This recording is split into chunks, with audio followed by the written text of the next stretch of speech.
Good morning. In this video, we'll continue the chapter Footprints Without Feet. So we'll start from page number 29 today. So in the previous video, we read that the clergyman and his wife, they heard someone and they could hear the chink of the money being taken from his desk.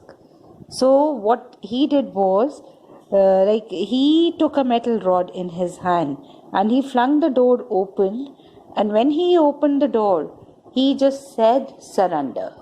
So today we'll start from page number 29. Then to his amazement, he realized that the room appeared to be empty.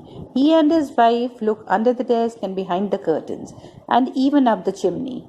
There wasn't a sign of anybody. Yet the desk had been opened and the housekeeping money was missing.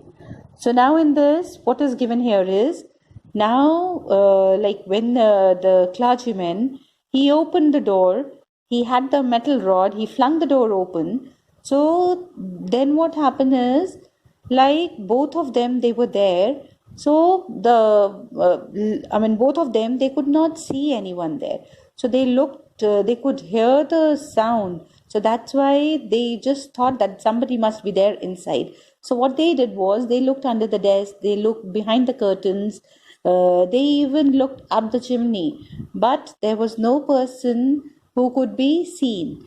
And then what they saw was, there was nobody in the room, but the desk has been opened and the money, the housekeeping money, that was not there, it was missing, it was gone. Extraordinary affair, the clergyman kept saying for the rest of the day. So now what happens is, then the clergyman, he kept on saying extraordinary affair the whole day, because when he could hear somebody was there in the room, but when he went there, then he was quite shocked that time because he could not see anybody in the room. But it was not as extraordinary as the behavior of Mrs. Hall's furniture a little later that morning. The landlord and his wife were up very early and were surprised to see the scientist's door wide open. Usually it was shut and locked, and he was furious. Furious is angry. If anyone entered his room, the opportunity seemed too good to be missed. They peeped round the door, saw nobody, and decided to investigate.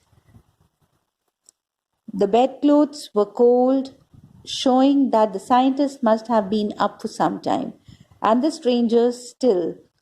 The clothes and bandages that he always wore were lying about the room. So now in this, what is given is, in this it is given that Mrs. Hall, she was she was quite very much fascinating. The thing that happened was quite fascinating. So what happens is, Mrs. Hall and her husband, so both of them, they got up early in the morning and they were quite surprised because the door of the room in which Griffin lived, that was open. And most of the time what happens is, this door remained closed and locked, and he did not he did not like meeting people. So what he did was, he kept himself away from the people. So what he did was, he just kept his door closed and locked.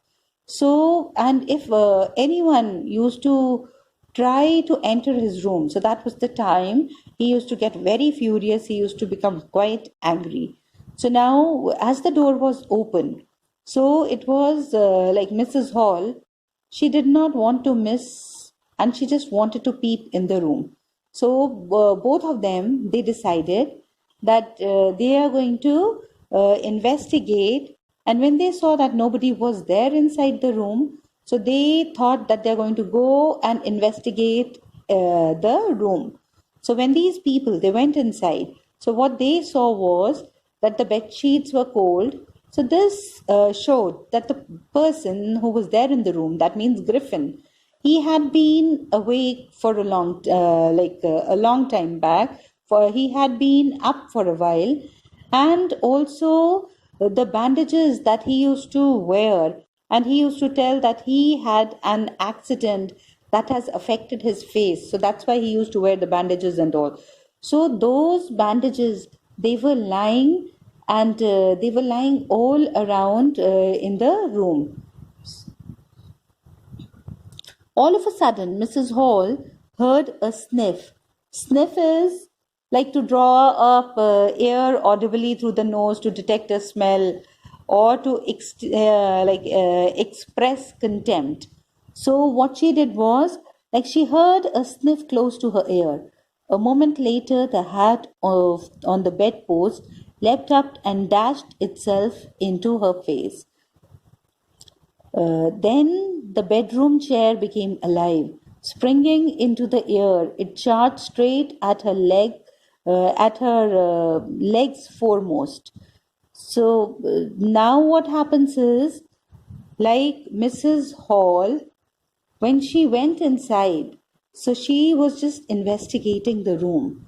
So she could see that the bandages were lying all around, and it was then Mrs. Hall, she heard a sniff close to her ear, and the hat that was lying on the bedpost, it started moving around, and it hit Mrs.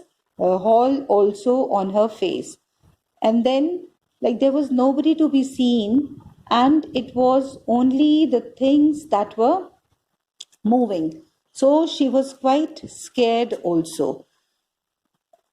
And then what happens is, springing into the air, it charged straight at her legs foremost. And as she and her husband turned away in terror, the extraordinary chair pushed them both out of the room and then appeared to slam and lock the door after them. So slam is shut forcefully and loudly.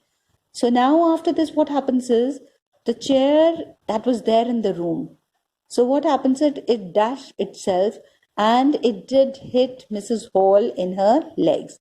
And both of them, they got scared now. So the husband and the wife, they were there in the room. They were started moving out of the room, and when they were about to move out of the room, then the chair, when they moved out of the room, the chair closed the door, and there was a slamming, the sound of the slamming the door and locking was heard. So Mrs. Hall, she was quite afraid that time.